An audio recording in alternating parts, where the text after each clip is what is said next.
Sekian perkongsian daripada saya. Assalamualaikum warahmatullahi wabarakatuh.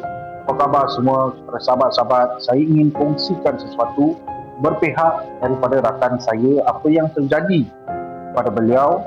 Okey, kepada siapa di luar sana yang ingin nak buat pinjaman peribadi online, permohonan lulus 5-10 minit 1 jam, tolong fikir 10 kali.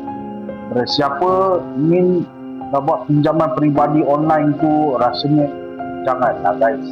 Okey, pinjaman peribadi online korang isi dekat telefon bimbit, korang ambil selfie, korang hantar, itulah pinjaman alung.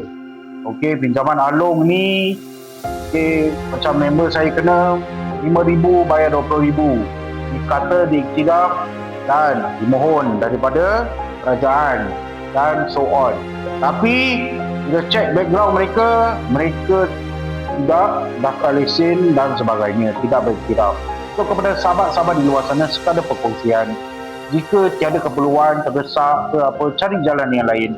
Tiadalah katakan tidak kepada permohonan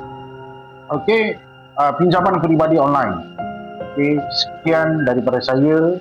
Assalamualaikum warahmatullahi wabarakatuh.